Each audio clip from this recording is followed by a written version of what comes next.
Since the onset of monsoon season, rain-induced disasters have been reported from across the country. Flood and landslides have claimed several lives in the span of just a few weeks. As more rain is anticipated in the days to come, we urge the general public to remain alert and prepared for rain-induced incidents. Good morning, I'm Sarah Sapsanamma. Let's begin with the top stories of the hour. At least 5 reported dead and 12 injured in a jeep accident in Gorkha's Manakamana. 2 others dead in Okhaldunga following landslide last night. Government school admission campaign sluggish as more than 300,000 children between 5 to 9 years still out of school. Experts suggest to add campaigns for parents and guardians.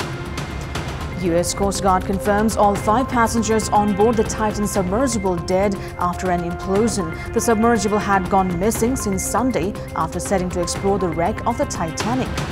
And it's Sri Lanka versus Oman and Scotland versus UAE and the ICC One-Day International World Cup qualifiers today. Both matches scheduled for 12:45 p.m. kickoff Nepal time. At least 5 people have died in a jeep accident at 2 this morning in Gorkha's Manakamana. The deceased include 4 men and a woman who are yet to be identified. 12 others were injured in the accident. 9 of them are being treated at Tanahu's Abu Khairani Hospital. The Shahid Lakhan Rural Municipality has announced a day of mourning following the incident. The ill-fated jeep was carrying 19 people from Kot village who were headed to Pokhari Danda for post-wedding rituals. The jeep had fallen some 200 meters off the road.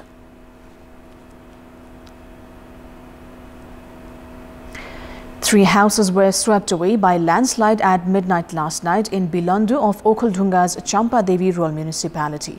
2 people have died while 2 others are missing in the incident. The deceased have been identified as 36-year-old Ran Bahadur Gurung and his wife 31-year-old Shivamaya Gurung. Search is on for their 10-year-old son Dinesh Gurung and 18-year-old daughter Kritika Gurung who have been missing since the incident. Families living in other 2 houses had managed to run to safety when the landslide had occurred last night. Meanwhile, Deputy Prime Minister and Minister for Home Affairs Nanan Kaji Shrestha has said that the government has prioritized the immediate search and rescue of those affected by the monsoon-induced disasters. At the meeting of the Sustainable Development and Good Governance Committee, Minister for Home Affairs Shrestha said that monsoon had already arrived in Nepal and added that the government had prioritized curbing loss of lives and properties due to water-induced disasters. He added that those displaced would be relocated immediately. Shrestha also said that all mechanisms were activated for required rescue efforts. The meeting also directed the Ministry of Home Affairs to ensure efficient rescue, relief, reconstruction and resettlement works in Eastern Hilly region.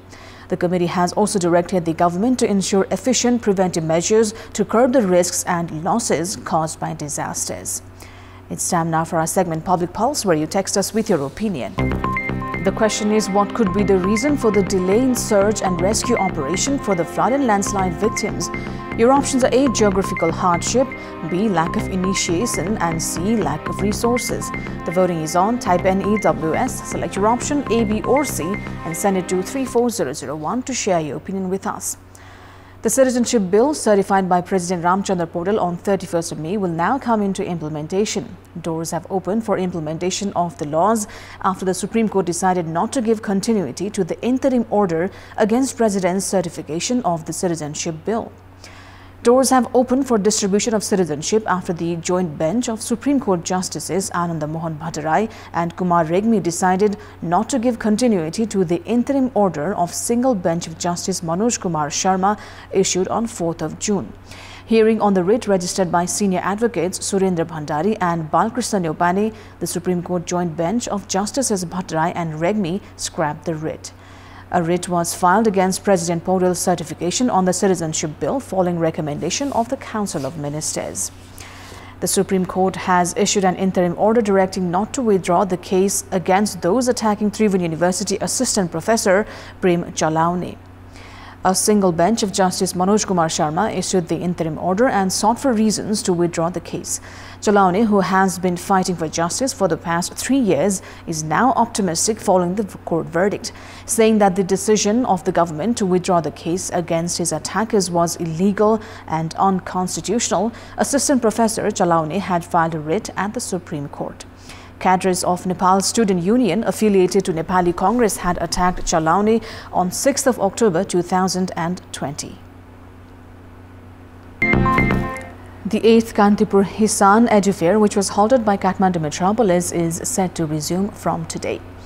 Organizing a press conference, Higher Institutions and Secondary Schools Association Nepal and Kantipur Publications have informed that the Edufair will resume from today and run for 3 days.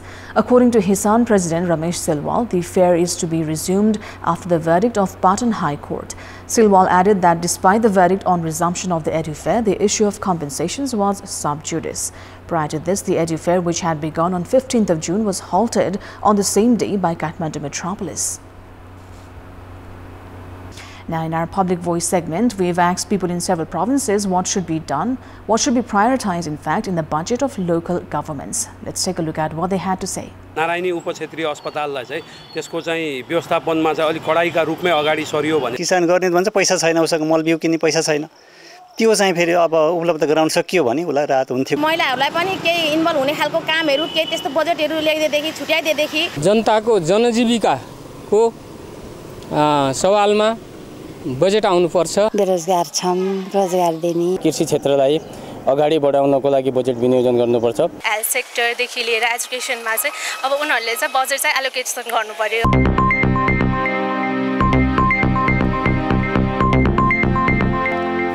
Now let's move on to international update. Ending a multinational 5-day search, the U.S. Coast Guard has confirmed the submersible carrying 5 people on a voyage to the century-old wreck of Titanic was found in pieces from a catastrophic implosion that killed everyone on board. Those on board were OceanGate founder and CEO Stockton Rush, who was piloting the Titan, British billionaire and explorer Hamish Harding, Pakistani-born businessman Shahzada Dawood and his 19-year-old son Suleiman, and French oceanographer and renowned Titanic expert Paul Henry Nargeolet, who had visited the wreck dozens of times.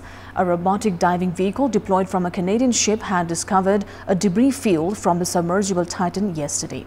The Titan, operated by the US-based company OceanGate Expeditions, had been missing since it lost contact with its surface support ship on Sunday morning, about an hour 45 minutes into what should have been a 2-hour dive to the world's most famous shipwreck.